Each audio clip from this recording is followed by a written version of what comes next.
$1,000 for anyone who can translate this. Oh, wait, don't tell me you think you can. The boardroom froze. Executives shifted in their seats, laughter bubbling at the edges of their lips. Not because it was funny, but because Mr. Walker had just mocked the cleaning lady for daring to raise her hand. Linda Parker stood right there, beside him at the long table. Her plain uniform contrasted sharply with the tailored suits around her, her small figure framed by glass and steel. One hand was raised, hesitant but firm, while the other hung nervously at her side. For a moment, the air thickened. The executives leaned closer, eager to watch her humiliation. Walker's grin widened, savoring the spectacle. But Linda's eyes didn't waver, and what happened next would shatter every assumption in that room. Before we begin this emotional story, tell us in the comments which city you're watching from and leave a like to keep supporting us. The boardroom glowed with a sterile white light, 30 floors above New York's restless streets. Glass walls framed the skyline, but inside the air was heavy. Executives in dark suits shifted in their seats, avoiding each other's eyes, waiting for the storm. At the head of the table sat Mr. Walker, sharp jawline, silver hair, eyes like ice. A millionaire CEO who wore arrogance like a crown. He tapped the folder in front of him, the sound sharp, deliberate. Then, with a thin smile, he spoke. 10 pages, Mandarin, $1,000 for the first person who translates it. The room froze. Walker leaned back in his chair, stretching the silence until it hurt. Then his voice cut through, mocking, playful. What's wrong? Did all your Ivy League diplomas vanish overnight? Or is Mandarin scarier than a quarterly report? A few nervous chuckles died quickly. Hands gripped pens tighter. No one reached for the folder. He let out a short laugh, cruel and amused. Unbelievable. I pay you 6 figures to think, and none of you can earn a lousy 1,000. Maybe the janitor has more brains than all of you combined. The words hit like a slap. Several executives lowered their eyes to the polished table, cheeks burning. One cleared his throat, then thought better of it. The silence grew heavier, pressing into every corner of the room. Walker thrived on it. His smirk widened as he looked around, savoring their shame. I should have invited children from the public library. At least they'd try. You people, pathetic. Outside, taxis honked and sirens wailed, New York roaring with life. Inside, only the tick of a clock dared to move. Walker leaned forward, his voice low, taunting. So, no one? Not one of you? And then, from the back of the room, where no one had looked twice, a hand slowly rose. Every head turned. The hand in the back hung in the air, hesitant, trembling, yet undeniable. For a split second, no one breathed. Executives blinked, unsure if they had seen correctly. Mr. Walker narrowed his eyes. His smirk flickered, then returned sharper than before. Well, he drawled. Someone finally grew a spine, but it wasn't an executive. Around the table, tailored suits stiffened. Expensive watches caught the light as arms crossed in disbelief. Murmurs rippled like static. Who? Is she serious? At the far end of the room stood a woman in a grey cleaning uniform. Rubber gloves tucked into her waistband, hair pulled back in a tight bun, a rag still clutched in her hand. She wasn't part of the meeting. She wasn't supposed to exist in their world at all. The cleaning lady. The sight of her hand raised high sent a shock through the room. Executives exchanged quick, uneasy glances. Some stifled a laugh. Others shook their heads, certain it was a mistake. Walker leaned forward, elbows on the table, eyes fixed on her like a predator spotting prey. His voice dripped with sarcasm. You? He said slowly, savoring every syllable. Don't tell me you think you can translate this. No one dared intervene. The executives sat frozen, trapped between disbelief and fear. One of them muttered under his breath, "This is a joke." Another whispered, "She'll embarrass herself." But the hand stayed up, steady now. Walker chuckled, low and cruel. He spread his arms wide, as if presenting a circus act. "Ladies and gentlemen, behold, our cleaning staff believes she's smarter than the entire board." His laughter filled the room, echoing against the glass walls. Some joined in nervously, laughing because he laughed. Others stayed silent, shame flickering in their eyes, but all of them stared at her. The rag in her hand trembled slightly, but her gaze never dropped. Her raised hand remained, a quiet defiance in the middle of their ridicule. Walker tilted his head, pretending to consider. Then, with a mocking smile, he tapped the folder. "All right then," he said, "let's see what you've got." The room held its breath. Until that moment, no one had ever really looked at her. Linda Parker, 42 years old, a cleaning lady who drifted through the towers of power unseen. She polished the marble floors, emptied the trash cans, wiped the coffee stains no one noticed. Always there, yet never acknowledged. But now, with her hand raised, the silence bent toward her. The executives turned in their seats, disbelief etched on their faces. It wasn't the uniform that held their eyes, it was the audacity of the gesture. Mr. Walker leaned back in his chair, a cruel smirk playing at his lips. "Of course," he said, his voice dripping with sarcasm. "The cleaning lady believes she has the answers my Ivy League board lacks." Nervous laughter sputtered around the table. It wasn't joy, it was survival. Mock, because he mocked. Yet Linda didn't move. The rag in her hand hung forgotten, her gaze steady, her arm still raised. Whispers slithered between the suits. She'll regret this. She's embarrassing herself. But no one dared to stop her. No one dared to stop him. The city roared faintly through the glass, but inside, the boardroom felt strangled. Every sound, the hum of the lights, the scrape of a chair, seemed too loud, as if the room itself waited for her to back down. She didn't. Walker tapped the folder, the metallic ring on his finger clicking against the wood like a taunt. "All right then, Ms. Parker," he said, her name an insult on his tongue. "Show us why you think you belong here." Every eye fixed on her, and slowly she stepped forward. The boardroom stretched before her like a battlefield. 12 pairs of eyes tracked every move she made. Linda Parker's shoes squeaked faintly against the marble floor as she crossed the distance, each step heavy with judgment. She stopped at the edge of the table. The polished oak reflected her image back at her, uniform creased, hair pulled tight, rag still clutched like a flag of surrender. But her raised hand never wavered. Mr. Walker leaned forward, elbows on the table, chin resting on his folded hands. His smirk was sharp, almost amused. "This should be good," he muttered, loud enough for all to hear. "Tell me, Ms. Parker, are you planning to clean the document or read it?" A ripple of laughter broke through the room. Harsh, cutting. Executives shook their heads, some covering their mouths, others smirking openly. To them, the scene was absurd. A cleaning lady standing where she didn't belong. Linda didn't answer. She simply extended her hand toward the folder. For a moment, no one moved. Then Walker, savoring the spectacle, slid the document across the table. His manicured fingers lingered on it, as if reluctant to let go. "Here," he said, his voice dripping with sarcasm. 10 pages. Mandarin. Let's see if your mop prepared you for this." Silence. She took the folder. Her hands were steady now, the trembling gone. The executive's laughter faltered, thinning into whispers. A few exchanged nervous looks, as if the joke was carrying further than they expected. One of them muttered, "She'll humiliate herself." Another whispered back, "That's the point." But Linda stood still, the folder pressed against her chest. She looked at Walker, not with fear, but with something sharper, something quiet and unyielding. For the first time, his smirk flickered. The rag slipped from her fingers, falling soundlessly to the floor. She opened the folder. The room leaned closer, breath caught between doubt and the possibility of something they couldn't yet name. And then, she began to read. The first syllables left her lips, soft, deliberate, yet clear enough to silence the room. Mandarin. Each tone precise, unexpected from someone they had mocked only minutes ago. At first, the boardroom reacted with little more than raised brows and tightened jaws. Pens stopped mid-tap.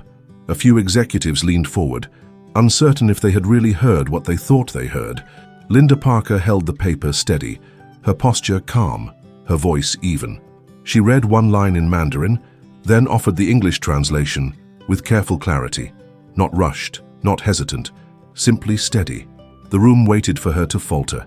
1 second, 2, but nothing slipped. Then came the scrape of Mr. Walker's chair against the polished floor. His laugh cut the silence, sharp, dismissive, louder than needed. "Cute," he sneered, waving a hand like swatting away dust. "I'm sure you practiced that one line in the mirror 100 times. Anyone can memorize a phrase." A few executives chuckled nervously, echoing his contempt, but their eyes stayed fixed on her as she turned another page. She didn't answer him. She simply read again, a second line in Mandarin, then the English, calm, steady. unbroken. The laughter thinned. Whispers began. "That doesn't sound memorized," someone muttered. Another leaned closer, uneasy. Walker leaned forward, smirk tightening. "Fluent, are we? Don't stop now.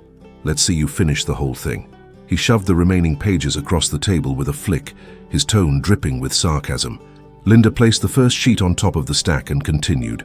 One line, then another. No rush, no stumble. Her composure began to press on the room like an invisible weight. The mocking smiles that had filled the table minutes before were fading. A few still forced their grins, but others shifted in their seats, glancing at one another with unease.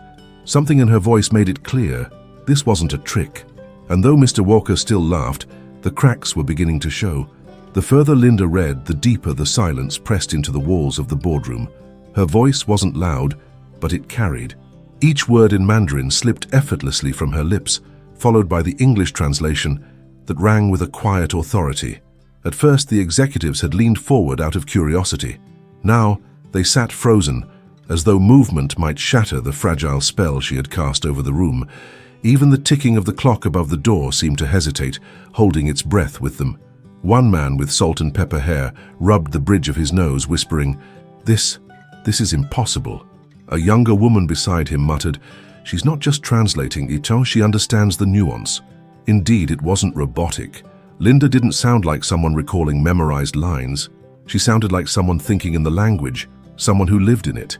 Her tone shifted with the text, calm where the words were formal, sharp where they carried warning, even soft where a phrase hinted at respect. The realization spread slowly around the table. This wasn't luck. This wasn't chance. Mr. Walker, however, refused to give ground. His smirk was gone, but sarcasm dripped from his voice as he leaned forward, clasping his hands beneath his chin. "So the cleaning lady has a hobby. Impressive. But do you really think stringing together a few sentences makes you smarter than everyone in this room?" No one laughed this time, not even the loyal ones. Linda didn't glance at him. She kept her focus on the paper, her calm defiance louder than any rebuttal. She finished a page, turned it over, and continued with the same rhythm, her voice unshaken. The executive's eyes darted between her and Walker, the tension stretching thinner with each passing second. Some had the look of people witnessing a car crash in slow motion. Others seemed almost relieved that anyone was finally cutting through the suffocating arrogance of the man who ruled their careers with fear. One executive, a man with a gold tie, finally whispered, She's better than a professional interpreter." His words weren't meant to carry, but they did. Heads nodded slightly around him, quiet confirmation of what they were all thinking, but didn't dare say aloud. Walker's jaw clenched. His hand tightened on the armrest of his chair until his knuckles whitened. He wanted to interrupt, to laugh, to crush the spectacle before it grew larger, but something held him still. Maybe it was the certainty in her voice. Maybe it was the shift he felt in the air, the weight of a room no longer entirely under his control. Linda turned another page. Her voice, steady and confident, filled the boardroom once more. Not trembling, not small, not invisible. It was the voice of someone who had carried knowledge in silence for years, waiting for the moment it would finally matter. And now, the moment had come. By the time Linda Parker reached the final page, the boardroom no longer belonged to Mr. Walker. The silence was absolute, a silence that didn't honor him, but her. 12 executives sat frozen in their chairs, backs stiff, shoulders tense, their eyes wide with the stunned recognition of what they had just witnessed. A few seemed to realize only then that they had been holding their breath. When she gently set the last sheet of paper on the table, her fingers lingered on it, calm and steady, before pulling away. That simple gesture carried more authority than all of Walker's shouting had ever managed. The room didn't clap. It didn't cheer. It simply stared. The absence of sound was deafening. "She finished it," whispered a woman in a pearl necklace, almost afraid to speak too loudly, as if the moment might shatter. "She didn't just finish," muttered a man near the center, his voice trembling. "She owned it."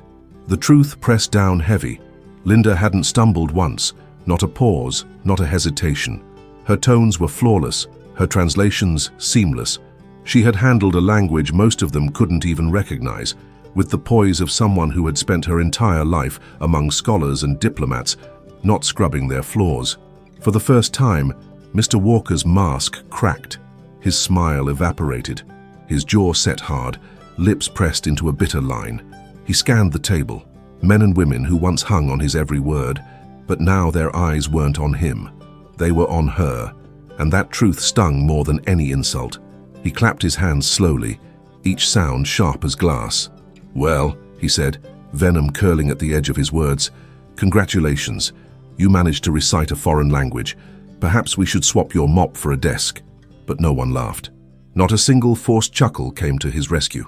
Instead, an executive at the far end leaned forward, elbows resting firmly on the wood. His voice was quiet, but unshakable. That wasn't recitation.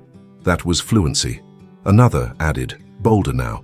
She translated with a precision I've never heard in this room. Their words landed like blows, cracking Walker's authority with each admission. The very people he had mocked minutes earlier were now defending the woman he tried to humiliate. Linda said nothing. Her hands remained folded in front of her, her head slightly bowed, her humility a sharp contrast to his pride. But the effect was stronger than if she had shouted. The silence thickened, pregnant with shame and revelation. Walker's voice lashed out louder, desperate. "Don't mistake this performance for greatness. You're still the cleaning lady. Remember your place." But the words rang hollow. The balance had shifted. Everyone in the room knew it. The shock was no longer disbelief. It was realization. The cleaning lady was no longer invisible.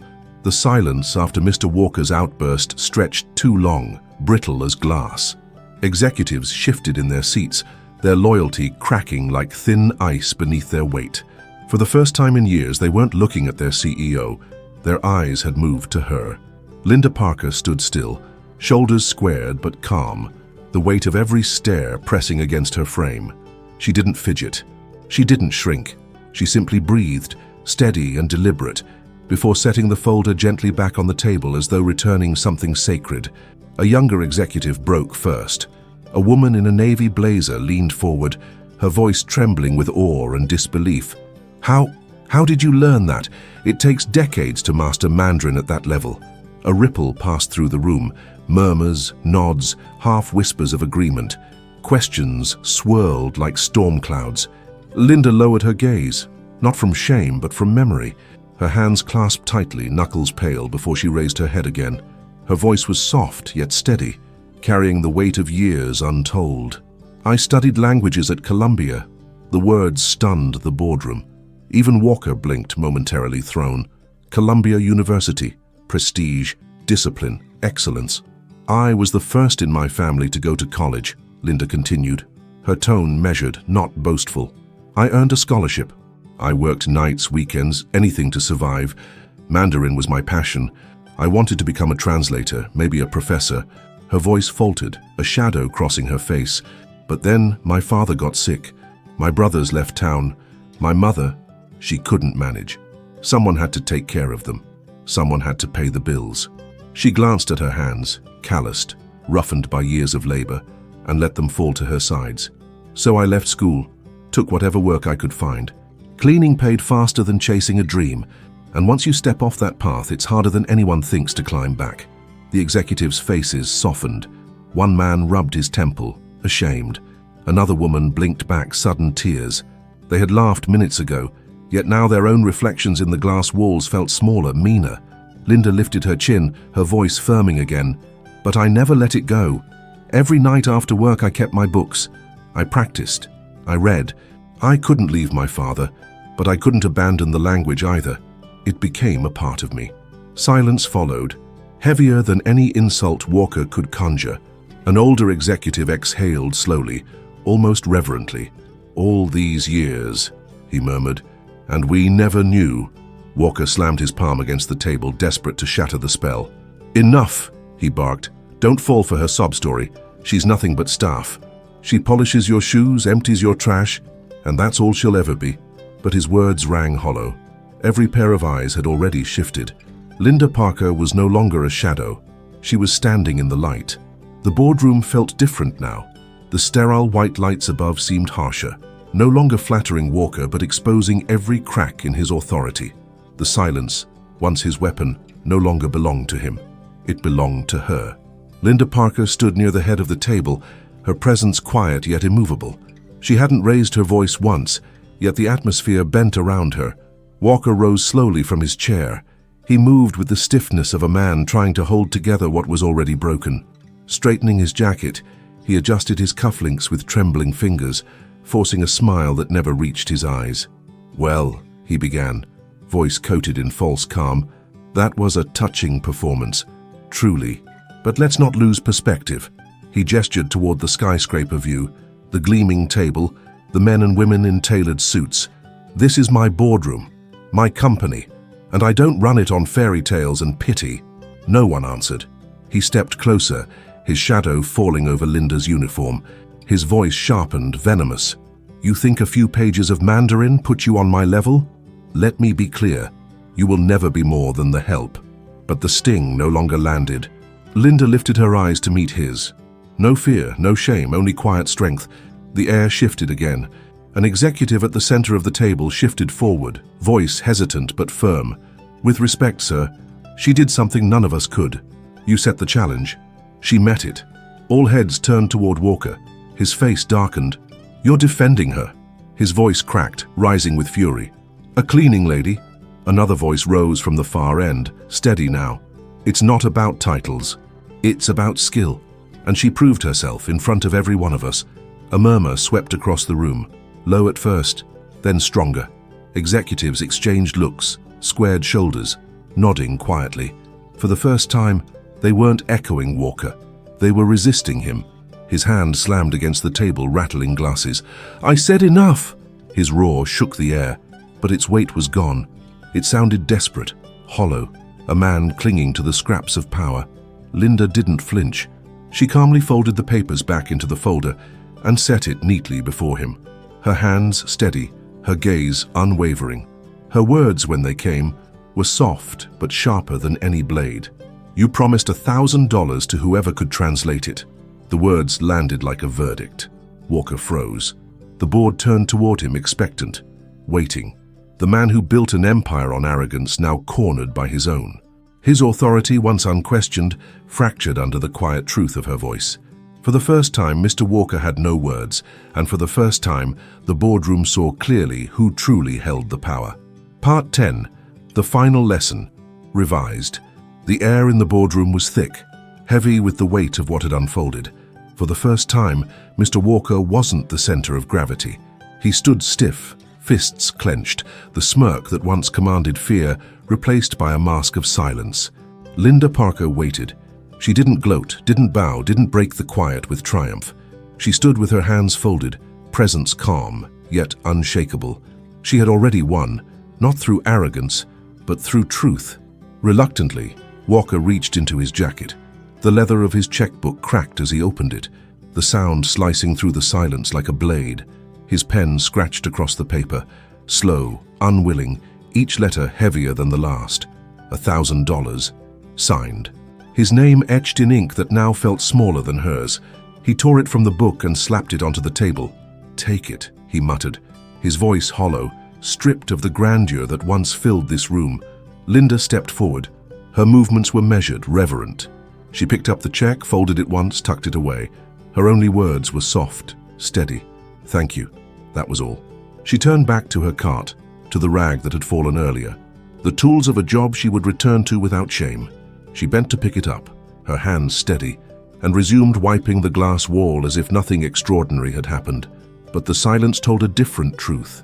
Nothing would ever be the same. The executive sat frozen, eyes following her every step. Shame burned in some faces, awe in others.